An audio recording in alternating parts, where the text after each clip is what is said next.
نحمدہ و نصلی علی رسول الکریم اما بعد اعوذ باللہ من الشیطان الرجیم بسم اللہ الرحمن الرحیم یا ایہا الذین آمنوا لا تلہکم اموالکم ولا اولادکم عن ذکر اللہ ومن یفعل ذلک فاولئک هم الخاسرون وَأَنفِقُوا مِمَّا رَزَقْنَاكُم مِّن قَبْلِ أَن يَأْتِيَ أَحَدَكُمُ الْمَوْتُ فَيَقُولَ رَبِّ لَوْلَا أَخَّرْتَنِي إِلَىٰ أَجَلٍ قَرِيبٍ فَأَصَّدَّقَ وَأَكُن مِّنَ الصَّالِحِينَ وَلَن يُؤَخِّرَ اللَّهُ نَفْسًا إِذَا جَاءَ أَجَلُهَا واللہ خبیر بما تعملون۔ ابھی آپ نے سورہ منافقون کی آیت 9 سے 11 کی تلاوت سماعت فرمائی۔ ان آیتوں کا ترجمہ اور تفسیر اس طرح: یا ایھا الذین آمنوا لا تلہکم اموالکم ولا اولادکم عن ذکر اللہ ومن یفعل ذلک فاولئک هم الخاسرون۔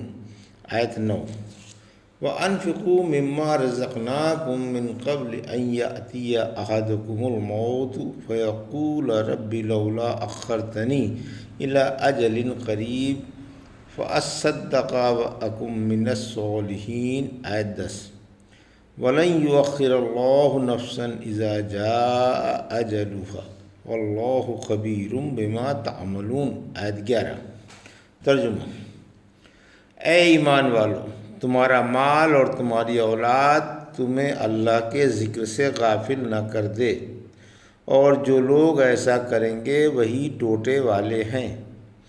اور ہم نے تمہیں جو کچھ مال دیا ہے اس میں سے بعض مال اس سے پہلے خرچ کر ڈالو کہ تم میں سے کسی کے پاس موت آ جائے، پھر وہ کہے کہ اے رب، مجھے تھوڑی سی دیر کی کیوں مہلت نہیں دی کہ میں صدقہ کرتا اور نیک بن جاتا۔ اور اللہ کبھی اس کو مہلت نہیں دیتا جس کی مقررہ مدت آ جاتی ہے، اور اللہ تمہارے عملوں سے خوب خبردار ہے۔ یہ تھا ترجمہ سورہ منافقون کی آیت 9 سے 11 کا تفسیر۔ آیت 9: ذکر اللہ کی کثرت کا حکم۔ مسلمانوں کو حکم ہے کہ وہ کثرت سے ذکر اللہ میں مشغول رہیں، کہیں مال و اولاد کی محبت میں پھنس کر اللہ کی یاد سے غافل نہ ہو جائیں، کیونکہ جو چند روزہ دنیوی زندگی پر اور اس کی بہار پر لٹو ہو جائے اور رب کو بھول جائے، وہ ان میں شامل ہے جن کو قیامت کے دن مال و اولاد سے نقصان ہی پہنچے گا۔ آیت 10: صدقہ و خیرات کی ترغیب۔ اللہ کی راہ میں خرچ کرنے کا شوق دلاتے ہوئے فرمایا کہ موت سے پہلے دے ڈالو۔ جب موت کا وقت آ جائے گا، 1 سیکنڈ کی بھی مہلت نہ ملے گی۔ اس وقت کی بے بسی اور ندامت کچھ بھی کام نہ آئے گی۔ اگر اس وقت 1 سیکنڈ کی بھی مہلت مانگی جائے تاکہ دل کھول کر اللہ کی راہ میں مال لٹا دیا جائے، تو اس وقت مہلت کہاں؟ آنے والی آ گئی، اور جو مصیبت ٹوٹنی تھی ٹوٹ پڑی۔ کمان سے تیر نکل چکا، وقت بہت دور بھاگ گیا، اب کیسے ہاتھ آئے؟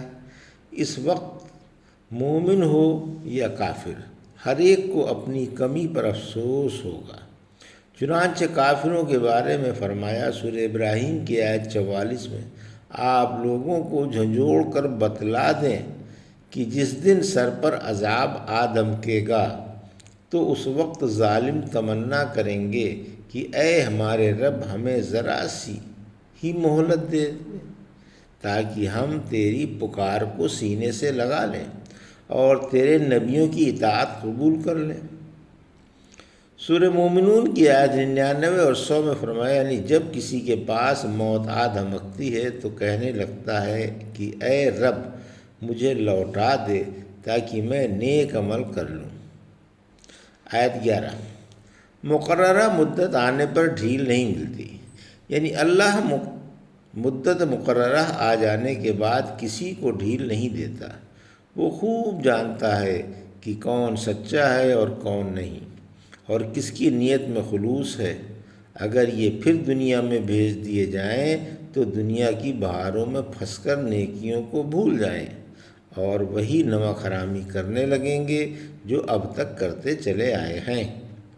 ابن عباس دانا فرماتے ہیں، جس کے پاس اتنا مال ہو کہ بیت اللہ کا حج کر سکے یا مال کی زکوٰۃ دے سکے اور اس نے حج نہیں کیا اور زکوٰۃ نہیں نکالی، وہ موت کے وقت دنیا میں لوٹنے کی تمنا کرے گا۔ ایک شخص بولا، اللہ سے ڈر جاؤ، دنیا میں لوٹنے کی صرف کافر تمنا کریں گے، دنیا میں لوٹنے کی صرف کافر تمنا کریں گے۔ فرمایا یہ بات قرآن سے ثابت ہے۔ پھر یہ آیت پڑھ کر سنائی۔ وہ شخص بولا، کتنے مال پر زکوٰۃ ہے؟ فرمایا 200 یا اس سے زیادہ پر۔ پوچھا کب واجب ہوتی ہے؟ فرمایا جب سواری کا اور سفر خرچ کا مقدور ہو۔ ابو درداء رضی اللہ تعالیٰ کہتے ہیں، ہم نے رسول اللہ صلی اللہ علیہ وسلم کے پاس عمر کی زیادتی کا مذاکرہ کیا۔ فرمایا جب موت کا مقررہ وقت آ جاتا ہے تو پھر اللہ اسے نہیں ٹالتا۔ عمر میں زیادتی کا مقصد یہ ہے کہ اللہ انسان کو نیک اولاد دے وہ اس کی موت کے بعد اس کے حق میں دعائیں کرتی رہے اور ان کی دعائیں انہیں قبر میں پہنچتی رہیں۔ الحمدللہ سورہ منافقون کی تفسیر مکمل ہوئی۔ اللہ پاک اسے قبول فرمائے، آمین۔ یہ تھا سورہ منافقین کی آیت 9 سے 11 کا ترجمہ اور تفسیر جو ابھی آپ نے سماعت فرمائی۔ بارک اللہ لی و لکم فی القرآن العظیم ونفعنا وإیاکم بآیات الذکر الحکیم۔